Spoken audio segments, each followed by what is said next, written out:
you doing, guys and gals? This is Doug Wilson, and this is Yellow Hawk Customs Outdoors. But we're indoors. We're in the shop. I know you guys, a lot of the viewers like the shop videos, right? I got a really humble shop. Here's my philosophy. The more hand-built a sheath system is, that's if you're good at it, the more hand-built it is, the less mistakes or bungles or whatever you're going to find on that sheath system. Because being handmade, not working with big machines, bandsaws and CNC machines and, a machine for this, a machine for that, a machine for this, a machine for that, right? We do 80% of the building of these sheath systems by hand with a Dremel tool and a pair of tin snips. That's what I cut my KYDEX out with, the patterns. So we're old school here. We take a lot of pride in what we do. So I want to talk about another company that has come a long way in the last 3 or 4 years, and that is Cfk Knives of Oregon. So you guys stay tuned. I'm going to check out all these knives. Okay, most of these are CFKs, not all of them. Most of them are. All right, most of them. All but 2 are CFKs. Right? So that's what we're working with on this video. Stick around, watch this intro, and we'll be right back.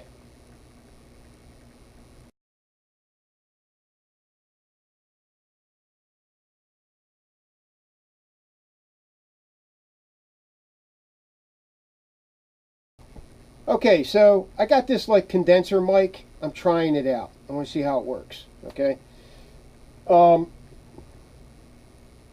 Cfk Knives of Oregon. I'm not going to say a whole lot about the company and the business end of it, because I don't know a lot about it.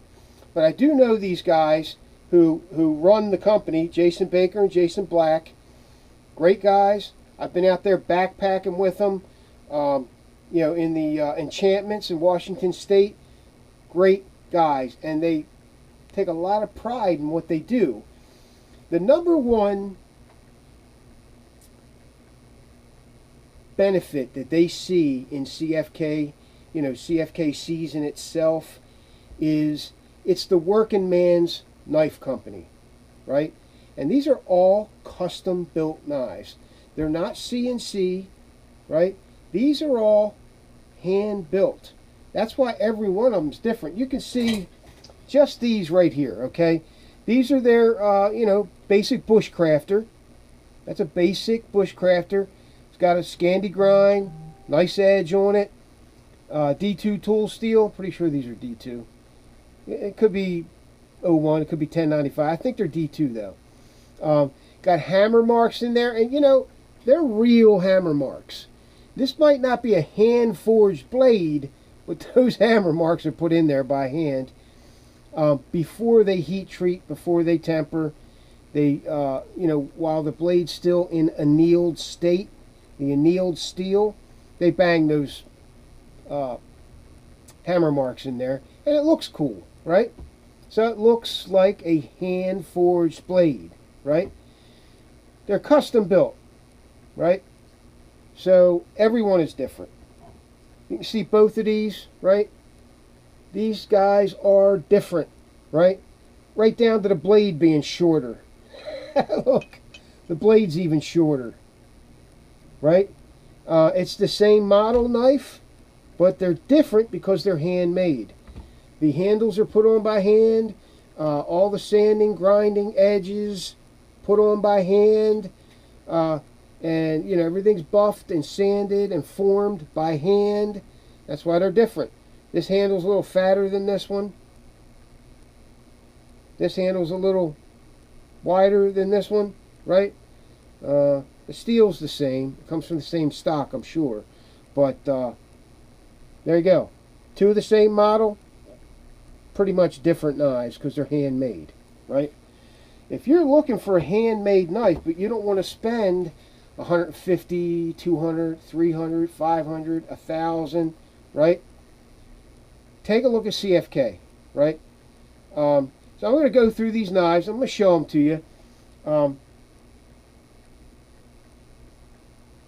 There's a little bit of controversy about CFK out there in the knife community, okay?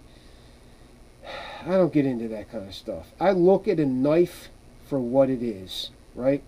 I take each specific knife, right? If I take, let me get this one. This is one of my favorites. If I go on eBay and I buy this knife, right? And I do that. I go on eBay, right? I don't know, once a month, once every couple months, whatever, you know. And I look at their listings. If there's a knife that I really like, and I can either put a sheath on it and sell it, or I keep it. This one I keep. I like it. It's mine, right? And they don't make these anymore, right? If you know, I'll just pay for it through the listing. Just buy it, okay? Can I get knives at cost from Jason? Yeah, I can. But I like to try to do the honorable thing. I'm not going to ask him to end the listing because that's where I see the knives, in the listings. And that's how I determine whether I want a knife or not from CFK, or that particular knife, right? I'm not going to ask him to end the listing so I can buy the knife cheaper, right? So I just do it. I just buy it, right? Because they're not too expensive, right? This knife, I think, pretty sure sold for, and this thing is a beast. It's beautiful. It's well made. Fit and finish is great. I don't know, 129 or something for this one. It is, oh man, I really like this. Okay, I really like this knife. D2 tool steel. It's got, you know, comfortable micarta scales. You know, all that's hand done. All of it. No CNC nothing on these blades. It's all done by hand. Okay? I know. I've been out there. I've talked to Jason. I've talked to Jason Black. I've talked to Jason Baker. I've seen their workings. I've seen their warehouse. I've seen their shop. Right? So this is a beautiful knife. So I keep it. I like it. Right? I built the sheath for it. Here it is. Now I've had this knife probably, I don't know, 3 years. Right? So this knife is about 3 years old. It might be 2, but I think it's 3. Right? You can see their logo there, CFK Knives. What is it? CFK Cutlery Company, USA, handmade knives. Right? Now, let's get into fit and finish on these knives. I already know that their steels are good, their heat treats are good. At least the ones that I have, in the past, I have tested them. Sent them to be Rockwell tested, and they came back at 58, 59, 60, 61, whatever. Okay? Pretty much where they're saying their heat treat Rockwell standard is. Okay? So I got no problem with their steel. Right? Most of their steels nowadays is D2. D2 or 1095. Okay? That's one of the ways they keep the cost down. D2 is a good knife steel. Across the board, D2 is a good knife steel for a bushcrafter, for a combat knife, for whatever. Across the board. And it's one of those steels that it's got good working properties, but it's not too expensive. It's not really expensive. 01's the same way, 1095's the same way, 1060, 1085, 1060. You know, all those forgeable high carbon steels are not very expensive, right? And, you know, maybe CFK gets a great deal on D2 tool steel, so that's what they build their knives out of. Or they get a great deal on 1095. And here's why they're so cheap. they're so inexpensive. They're not cheap knives, trust me. If I'm going to buy a knife for myself from a company, I don't buy cheap knives. I buy what I like and what I know works and works well. I got enough experience with these knives to know that they will toe the line in the field. Okay? The ones that I have toed the line in the field. Let's put it that way. Okay? This is driving me nuts. Let's see who this is. It's driving me nuts. Frank Barreca. Don't you know I'm shooting a video right now, brother? Come on. I'm just teasing. I'll get to you as soon as I'm done the video, brother. Got 4 texts from you in like half a minute. Okay, so where was I? Alright, so steels. You know, they might get a good deal on steels. And these designs, these knives, the ones that I have tested, and I've tested quite a few CFK knives over the years, they've all toed the line. They all feather stick well if you put the right edge on them, right? They all baton, they all notch, they all shave, they all slice, they all cut, right? The bigger ones chop. You know, this one's a good chopper, really good. And D2 tool steel, it's pretty much a hybrid steel. It's high carbon stainless, but it's kind of in the middle. It's a hybrid. It's like high carbon and stainless, right? It's both, right? It takes a long time to rust. It's very rust resistant. Very rust resistant. Let's put it that way. Will it rust? Yeah. CPM 3V will rust if you keep it outside for a year on a window ledge, like, I forget the knife company that did it.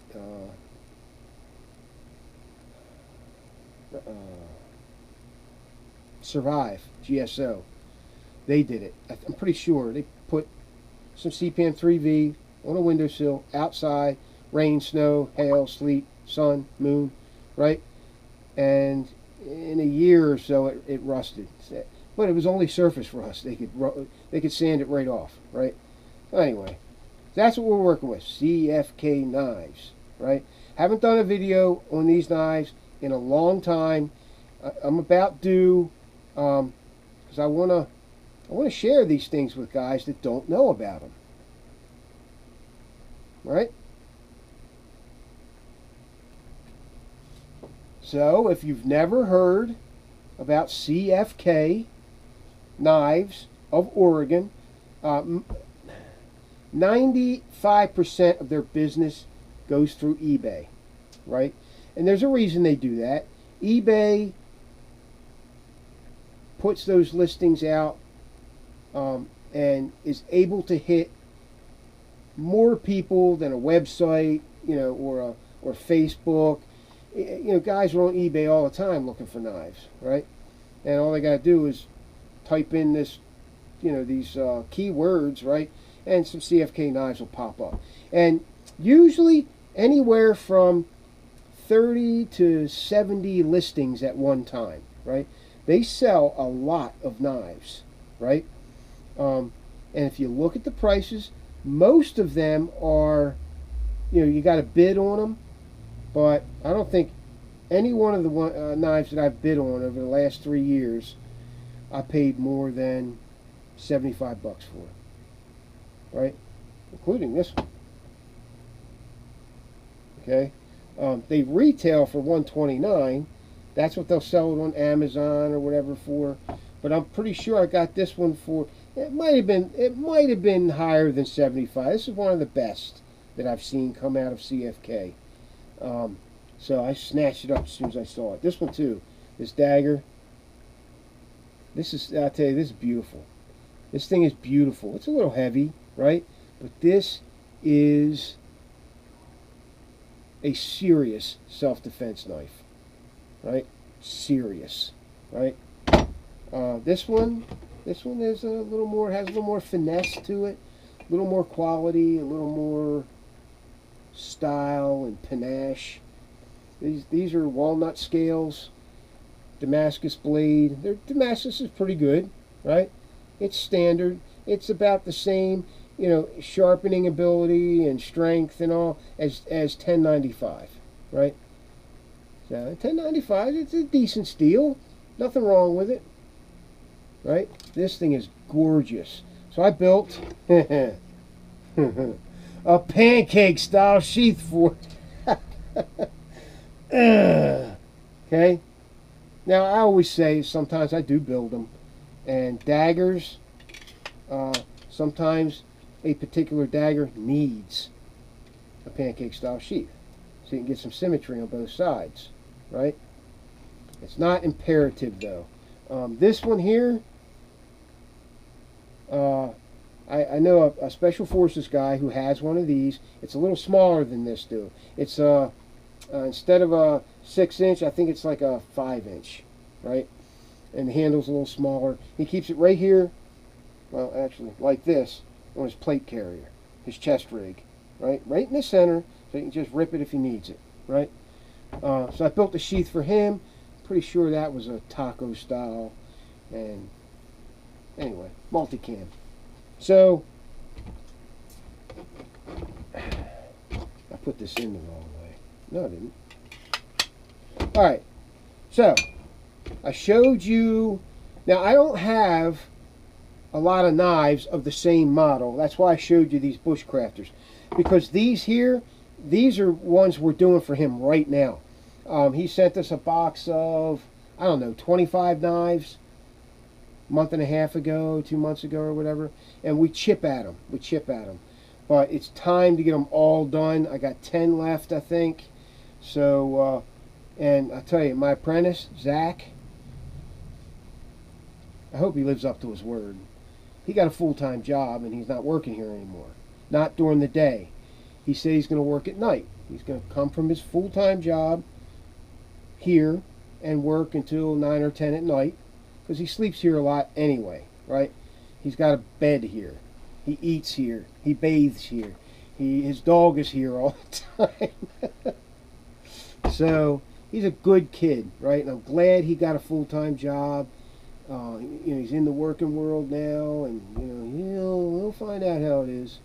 So I'm hoping that he keeps up with sheath building at night, because if he doesn't, number one, we're losing a great sheath builder, right, in the community. Zach is really good. I am very impressed with a lot of what he does. A little rough around the edges sometimes, just a little, but as soon as I say, hey, fix this, he's right on it. He fixes it. Alright, so CFK, right? I'm going to go through each one of these knives really quick and just show you the fit and finish. Okay? Show you the fit and finish. Some of them are rougher than others, right? But these are knives, and I'm going to show you what I've done, okay? These are knives that when you pay for them, number one, they are tough enough to alter if you need to alter it. If you need the finger choil a little deeper, just grind that bitch out, right? Do not be afraid to touch your knives with other tools, right? If you're going to benefit from changing the design or enhancing it, you should do it, right? You might not want to do it to a $1,500 knife, but for a $75 or $80 knife, yeah, right? Sometimes I get these things perfect. I had one that I really modified. Oh, this one right here. Okay, like it didn't have. It had a little choke up choil right here, a little one. Okay, I made it deeper. Okay, I made it deeper. I brought it out to here, cut the blade down a little bit so it wouldn't cut me when I used it, right? So now I could choke up on this thing and make this 5.5-inch blade a 3-inch blade, okay? And feather stick or whatever. This is a convex grind. CFK, sometimes you'll see convex grinds. They don't do them often, but they do them, okay? I have another knife that's mine. Hold on. I'm hoping this works.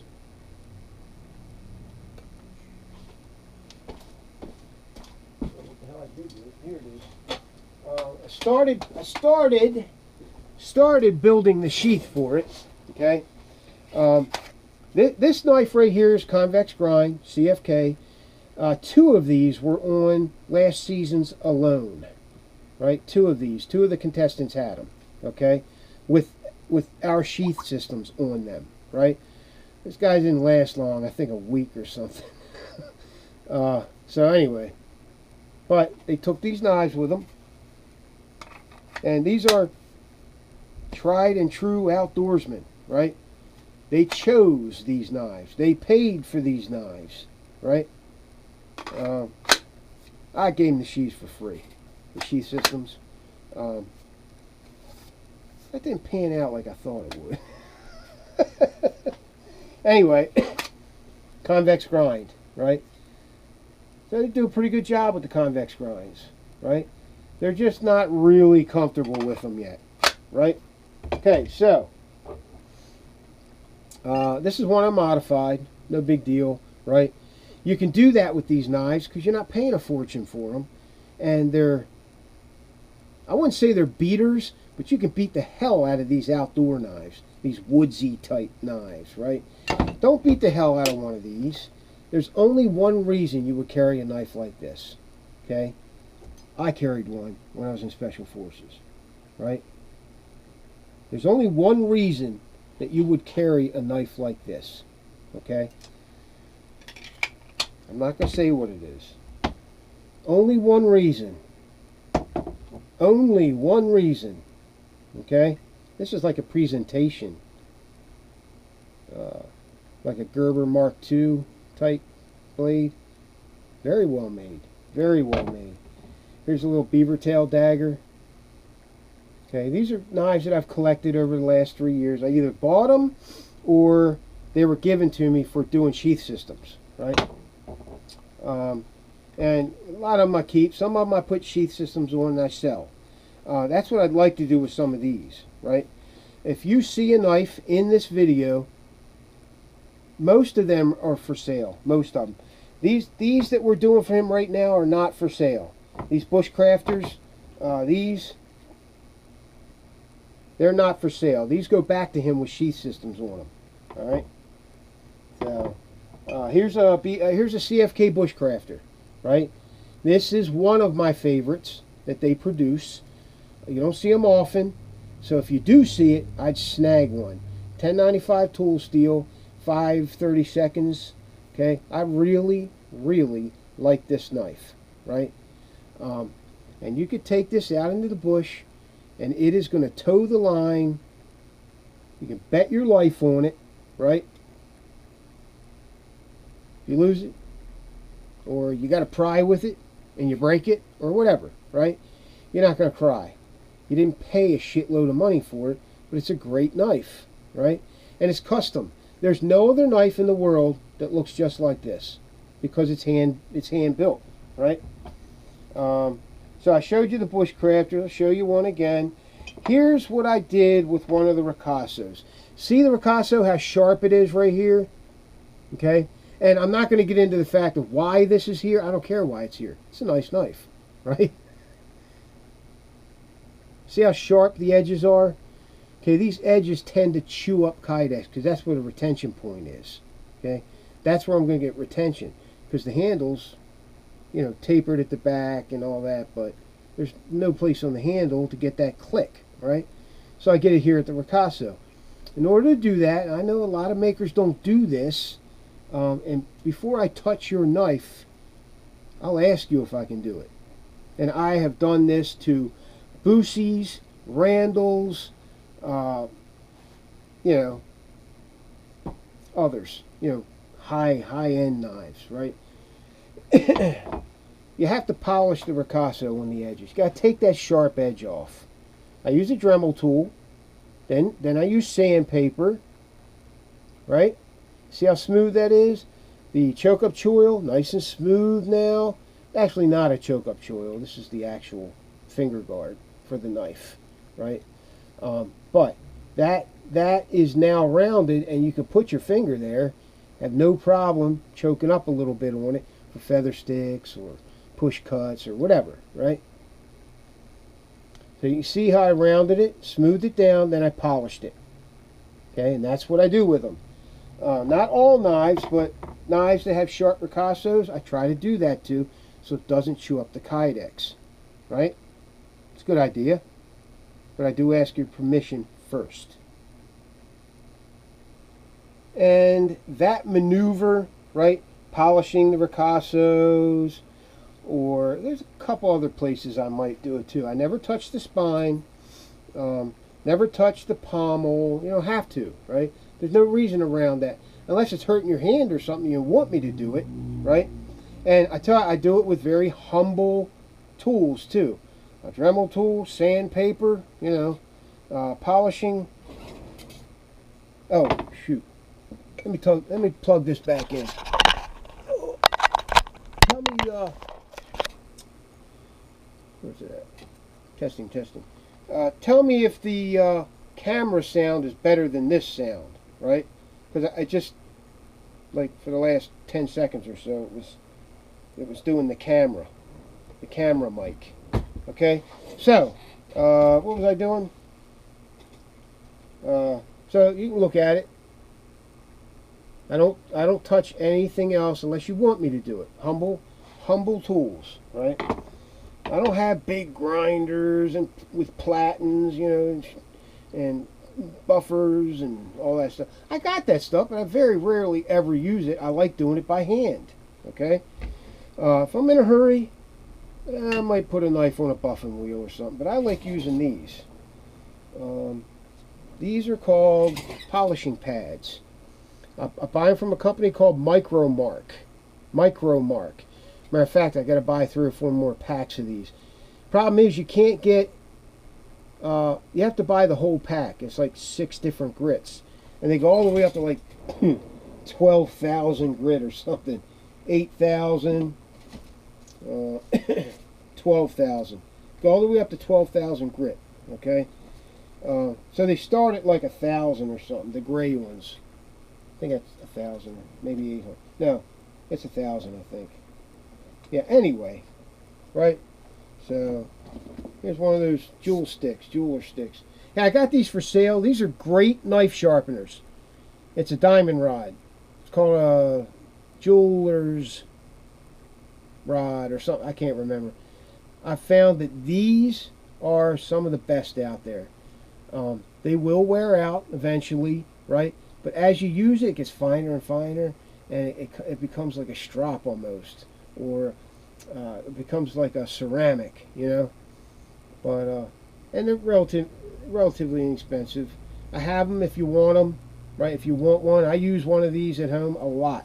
Okay, so there's that. I got all kinds of stuff in this catch it all drawer, right? So polishing pads, that's what I like to use. And I polish the blades by hand. I did this one, right? I did this one. See, when I have your knife, I like to take care of it, right? So it's a prime example. CFK. I polish the blade and all before I tape it. It just works better that way. And you can see the ricasso's nice and smooth. That finger guard, nice and smooth. You're not hurting yourself with this anymore, right? And that thing would kill you. Because it was sharp. Those edges were sharp. Okay, that's where they save money. Areas like that. Okay, a lot of their knives are not completely finished perfectly, right? But you could do it yourself, right? So that's how they save money. They're kind of rustic. I want to say rustic. But if you look at this knife right here, this one's perfect. The lines are perfect. The spacers are perfect. The handles are perfect, right? That's really finished well as any knife I know of, right? They really finished it well. Okay, it's a Tonto 3/16. Nice knife, right? Here's one. Pretty sure this is G10. These scales, G10 scales. It's like a hunter. Right? Nice knife. It's got a sweeping clip point there. Got the hammer marks. Got filigree on the... and this is a full tang. All these are full tang knives, including the daggers, right?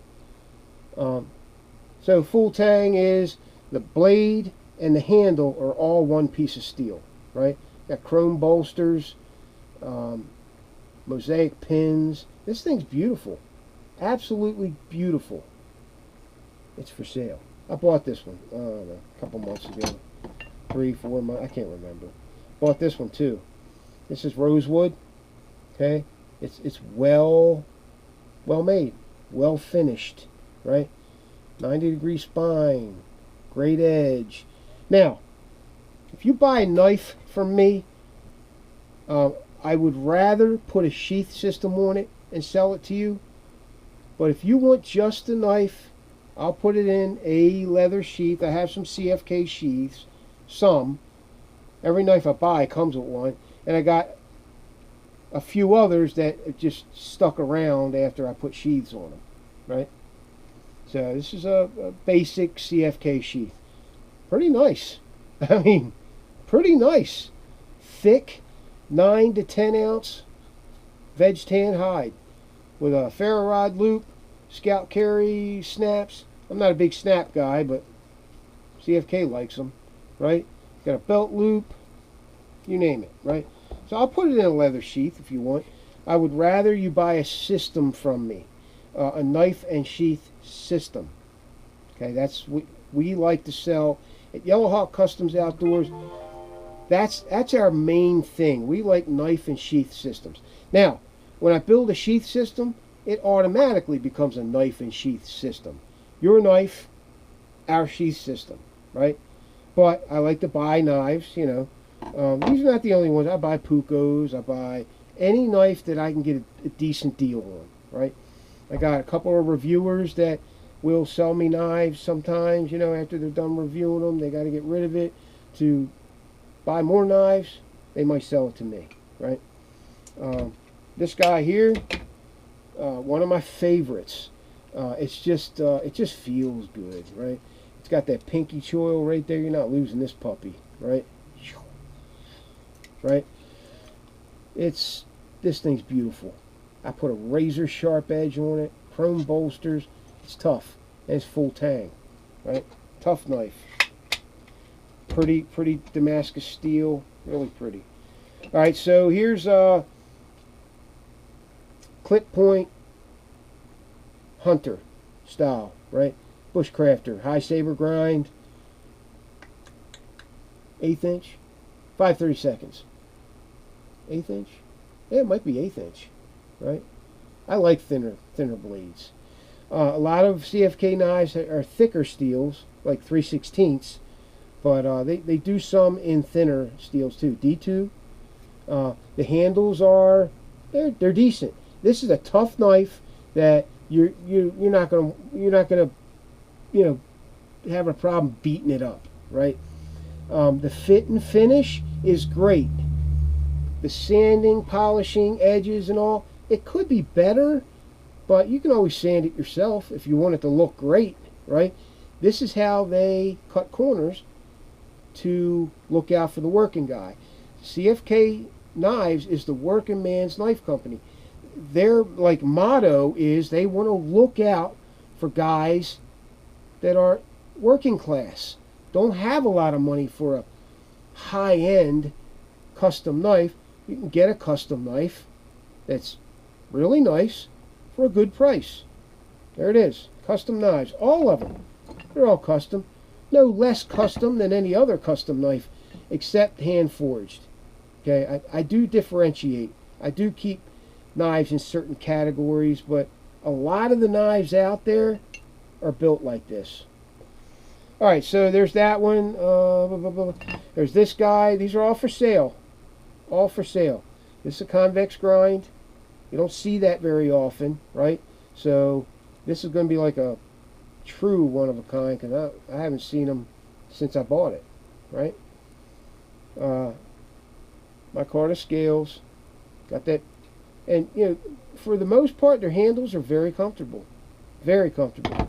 There's no frills in their handles, not big palm swells and stuff, but they are comfortable, right?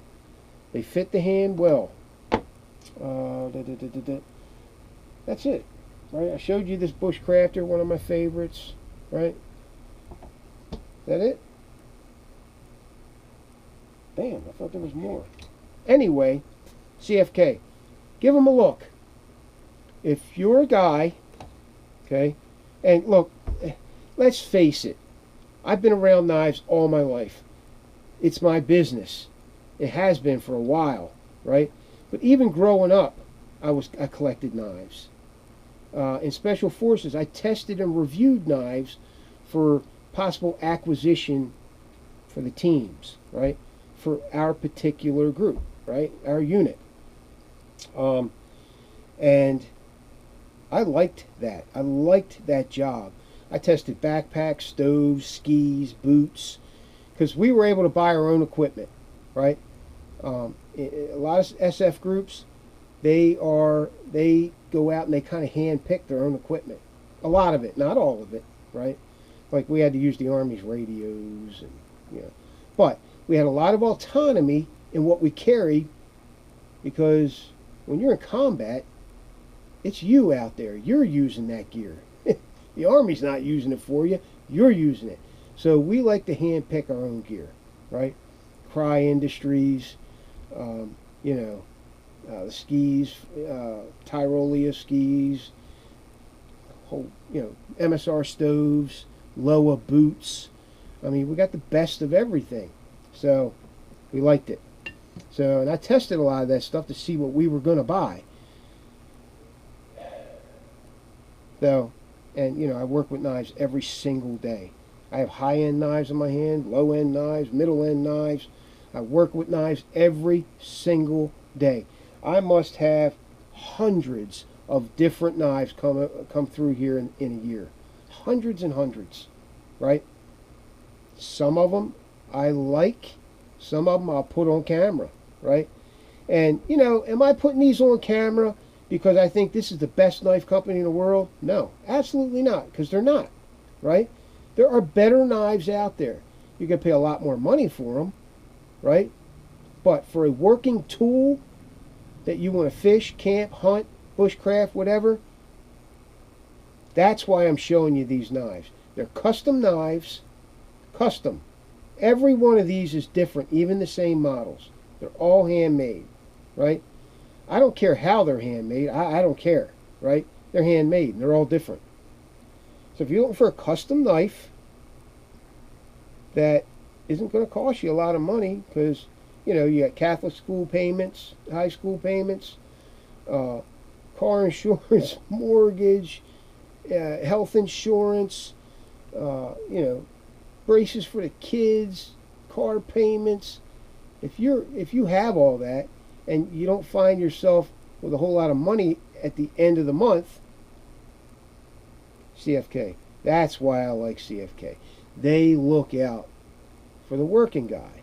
And I like to do that too. I like working out for the working guy. Yeah, my sheath systems are a little pricey sometimes. But look at what you get. Look at all the extras we give you. Look at the extents that we go to make your sheaths tough, lightweight, utilitarian. I mean, these options don't pay for themselves, right? So, you get a diamond rod sharpener, a ferro. We give you everything. Everything on the sheath that you want. And, yeah, it's going to be a little more pricey. And we spend a shitload of time on them, too. This guy right here, this is for Spartan Harsey, right? Spartan Harsey.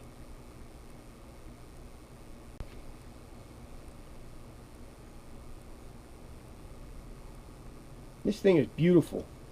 Combat fighter, right? This is a combat fighter.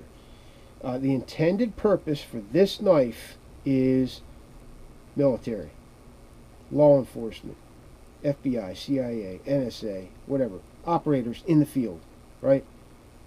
Not that a CIA operator would carry one of these, because I wouldn't.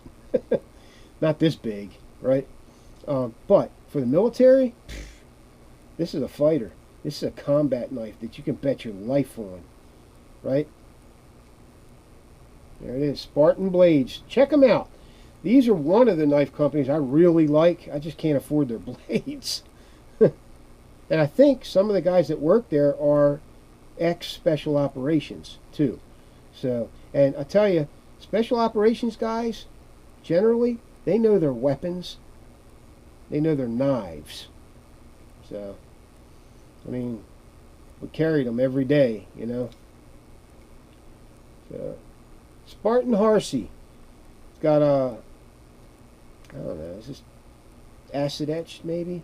I don't think it's Cerakote. It might be. Right? I know this comes off though when you use it, but it's pretty durable, right? Got a great sweeping tip there. That's a penetrator right there. That's a puncher.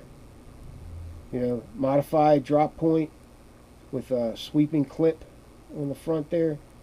Beautiful. I like the geometry. The choke-up choil, sharp. I would take it down a little bit if I were them. I'd make it a little more comfortable. You're working with this knife. Say you want to bushcraft with it or a feather stick for it. I feather stick for an hour sometimes. You know, just one after another, one after another, one after another, right? These choke-up choils, if they're not chamfered on the edges, they hurt. Plain and simple, they hurt. Okay?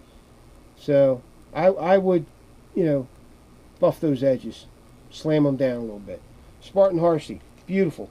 I mean, that good grip, nice little palm swell, right?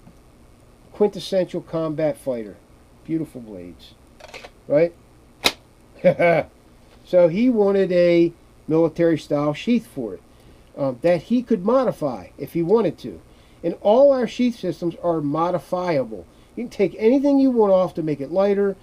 You want to go light one day, take everything off. Just go with the knife, right? Flip it over, put the tech lock on this side, and wear it scout carry, right? Or whatever. This one has the Rotolock on it, right? The Blade Tech Rotolock. That's what we use for guys that want several positions at the touch of a button, right? It doesn't sit that high off the sheath, maybe another 1/4 inch or whatever, but it's not too unbearable. I mean, it's fine. When your size sits out a little bit more, no big deal, right? So there it is. OD green. It's got an SE pouch on the front. These things aren't cheap, right? And I include it in the system, right? Diamond rod sharpener, Rotolock system. I mean, I can't remember how much, 50 bucks for that system, right? The Sure Up plate, you can also use the Rotolock or the Sure Up plate for Molly Lock clips. You can put Molly Locks on here too, 2 of them, right? Tabby dangler, scuba webbing, right? No muss, no fuss. You don't have to take care of this stuff. It's pretty tough, okay? There it is. Who's this for? Speak to me. Breaker. One, county mounties on my back door. Anyway, over and out. I like that. I like that saying too. Proper radio procedure is just out. Delta 1 whiskey, out. If you're done, right? Not over and out. It's Delta 1 whiskey, over, and then you want to reply, right? When you're finished, Delta 1 whiskey, out. That's it, you're finished. Not over and out, just out. Okay? There it is. Trust me, I know. Unless they change the procedures. All right? I love this system. I like how it turned out. It's just, it's simple. And I tell you, for what it is, it's pretty lightweight. You know, the reason why we cut things out, do scallops and stuff, it looks cool, yeah, but it reduces the weight of the sheath. That's the primary reason, right? Put a Sure Up plate on it, right? It strengthens up the sheath. And I put scallops in the Sure Up plate just to make it a little lighter, right? Anyway. Alright, that's it, right? Anything else I want to show you? Oh, look at this. Look at what we have here. LT Wright was kind enough to finally send me our, right? You know who I'm talking to. Delta Whiskey Infinities. Okay? Now this blade, in my opinion, is well thought out. This EDC Wilderness Blade is well thought out, right? Number one, it's not too heavy. We went with 5/32, right? We could have went with 1/8 inch, but this is a little beefier. You could do a little light chopping with this if you're making a bow drill set or something like that. So I wanted it to have some heft. You know what I mean? A little bit of heft to it. So we got a 90-degree spine here. Okay, reverse tanto, totally strong. I mean, this is a penetrator right here. This tip is a penetrating tip. You gotta punch into something or whatever, right? 90 degrees from here over. Striking your ferro rod, choke up a little bit, strike the ferro rod, right? And then this part is a little more rounded, okay? Took the edges off, the sharp edges, right? But it wouldn't be much of a stretch to reprofile this if you wanted to, because it's kind of rounded now, right? And that's for comfort when you choke up. It's for comfort, okay? If you want to, you can absolutely even round this a little bit more if you want to. I did it with the prototype. I rounded it a little bit more. Don't be afraid. Take a Dremel tool, sand it off, and you're done. Okay? This is a worker, right? It's got our logo in it on this side. That's our logo. Yellow Hawk Customs Outdoors, YHCO. We modified the insignia there, right? And then the pout house on the other side. Okay? But every design element of this knife has a purpose, and it all works together. You know what I mean? Great palms. This is like one of the most comfortable handles, and you know, it's not because I designed it. That's not the reason. I knew when I designed this knife it would be a good knife, right? Because the Delta Whiskey Backcountry sells well for $400, right? CPM 3V, like the best of the best, right? That is a complete do-it-all wilderness blade, right? You know, survival episode. You're out there for 2 weeks. You want to take the Delta Whiskey? I'd take both. All right. But this is an EDC every day, right? Everyday carry in the field. I wouldn't expect a guy to carry this, you know, in an urban setting, you know, in a mount setting or whatever, but for backpacking, camping, bushcrafting, out in the field, EDC. Not heavy, right? Comparatively. I mean, it's 5.5 inch blade. Let's see. The production version, the finished version, is a little different, okay? Because we tweaked a couple of things. Like, on my prototype, right, the handle is thicker. It's beefier, okay? I wanted to slim it down a little. It's a little too big, okay? Just a hair, right? So we slimmed down the handle a little bit, changed the thumb scallops, right? And that's for shaves and whatever you got to do, bowls and whatever, you know. There it is. 5.5 inch blade, right? I think. See what we got. Bam! Okay, it is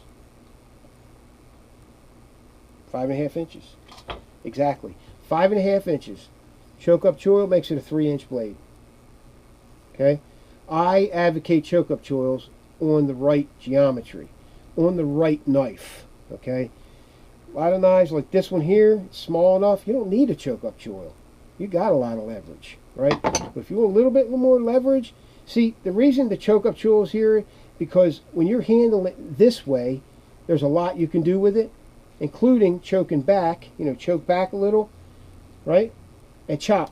And that's why it's got a deep pinky choil, right? For chopping, okay? Then, you know, you choke up for regular cutting, slicing, blah, blah, blah, blah. And then feather sticking, minute, intricate tasks. Look, right? It becomes a 3-inch blade, right? So they're very versatile, okay? Very versatile. There it is. Delta Whiskey Infinity. 01 tool steel, guys. 01 tool steel. at the end of the day, we thought that would be the best user-friendly steel for the first run. We're going to do another run, probably CPM 3V, maybe. I don't know. Maybe half CPM 3V, half something else. I don't know. Okay, I'm going to listen to you guys. So the guys that are getting these in their hands, and they're pretty much all sold. I have a few left if anybody's looking for one. I have a few, maybe 5, 4, something like that. I think somebody picked one up yesterday. I put them on my list. So I got like 4 now, I think. Delta Whiskey Infinity. Fisheye pin and tube hardware, brass lanyard hole, pommel, you know, skull cracker, whatever you want to call it. Sharpening choil. You got that continuous belly, which in my opinion is just a very effective edge, okay, for all sorts of tasks. There it is. They're in, right? So if you're watching it and you want yours, I got some in black with OD liners too. Some. That's it. All right, guys. This is Doug Wilson from Yellow Hawk Customs Outdoors. Thanks for watching. See ya!